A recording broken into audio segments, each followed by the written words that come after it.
Hey there everyone, I'm back again.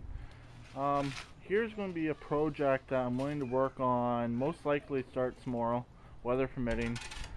As you can see, we've gotten quite a bit of snow in the last little while, last few days.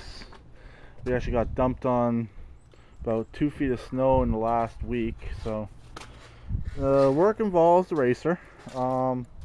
Last Monday, gotta watch out for the mud around here, I'm uncover it. I was out on it just after the first snowstorm. I was actually doing some donuts.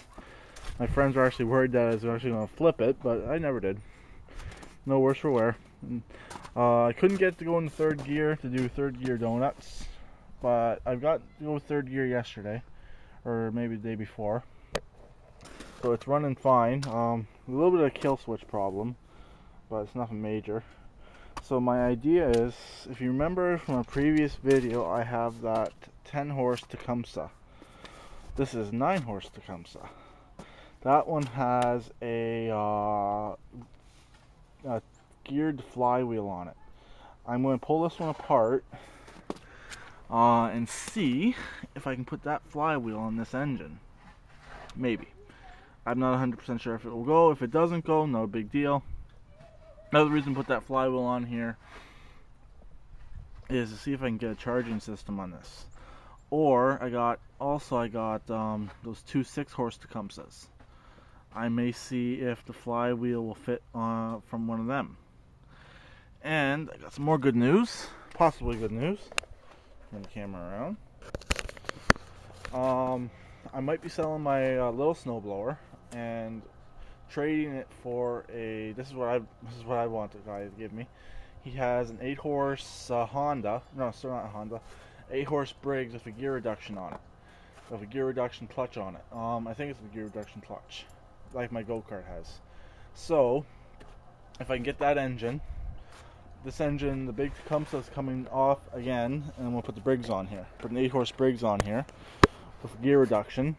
So it might make it a little bit easier on shifting and a few other things if I have a gear reduction on it.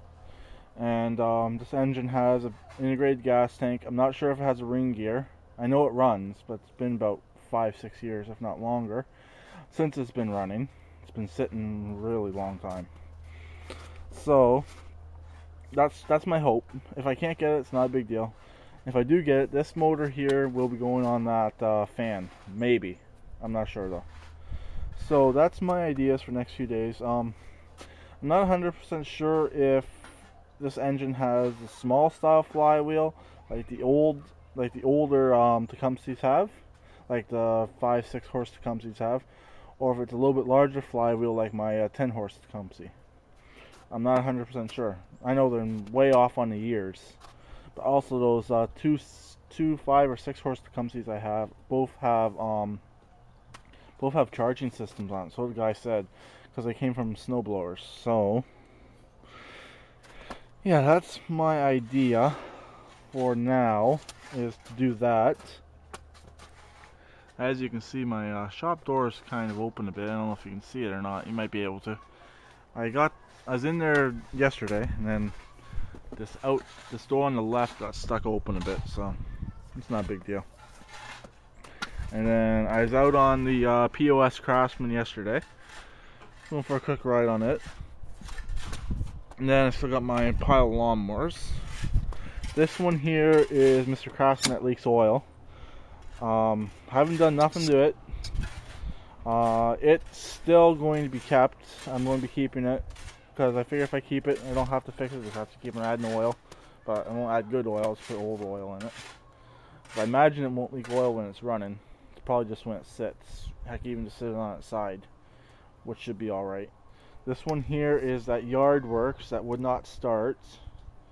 It's going to be finding a new home. It needs a new base. And this one here is that Mastercraft 2-in-1, runs and sold. I'm giving it to my buddy down the street for a payment. That's the same owner that was going to be taking back the that Lawn Boy. But I said to him, this one's a lot better, straight gas, etc, etc. It's much more simpler to run. And then I got these ones over here.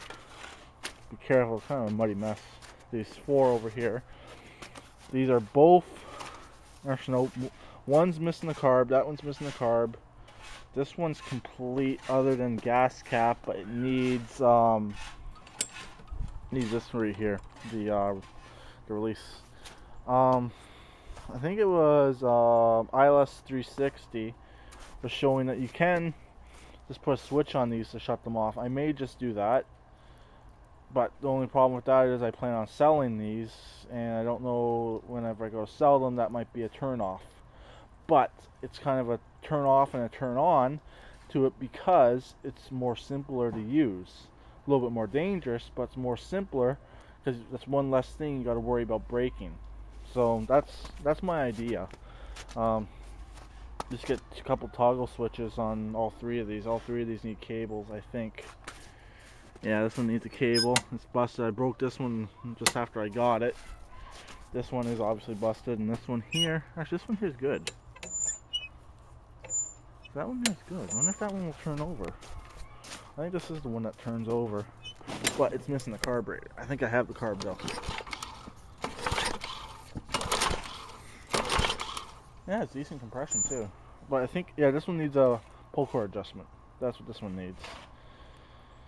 And since that's been fixed, it's been working beautifully. I'm plowing a lot of snow, but it vibrates so freaking much. I've been losing bolts out of it. I lost the bolt out of my adjustment arm. I also lost a bolt around back right here.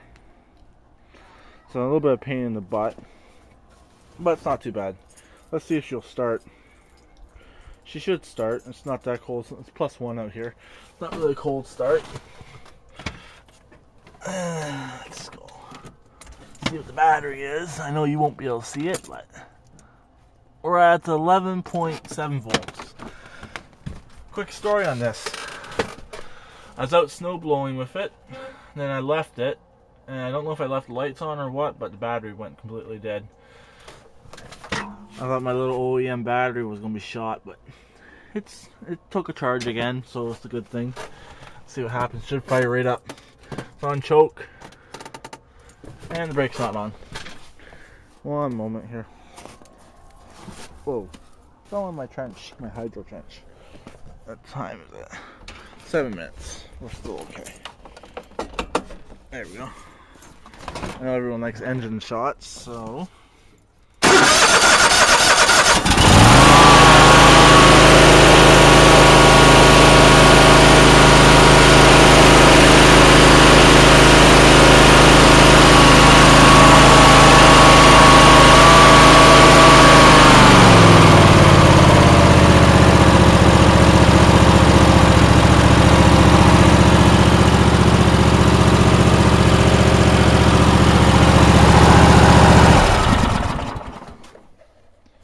pretty good. I didn't do the cold start check, but if it was warm, the battery would be over 12 volts. So that's another way that you can prove that it is in fact cold, because the battery has lost what's that, 0.10 of a volt. So that's another way you can tell it's cold. Let me pull the key out. Let's try the racer too. This wasn't going to be a cold start video, but it's not really cold start, it's cold warm start, so I actually have to move this anyway, see if I can get that door to close up. I don't know if the key really does anything on this, but like I said, I got that little bit of electrical issue. But mainly what I want to do is I want to get the hood back on and use my headlights. So I got a battery for in here, my old battery, but it'll just keep on draining. Or I could do it like what Pug did on his, adapt an alternator, make an alternator. I do got that Ford alternator, but I do got plans for it though too, so we'll see what happens. And we're choked. Oh, I want to take my can off.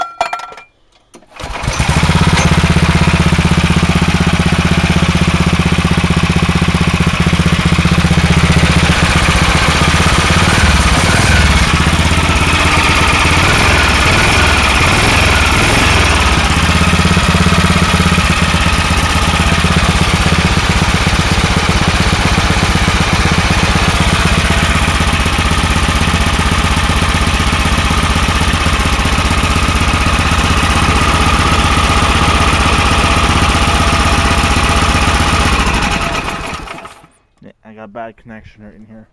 Because from, I got a couple of seconds. From the old engine, this is from the old engine. So, it's just no good.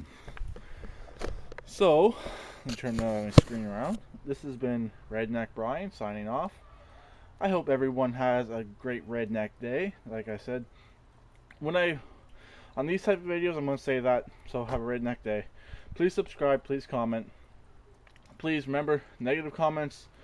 If you're not subscribed to me, negative comments will be removed, and I will consider blocking if they're really negative. So thank you again. Have a great day.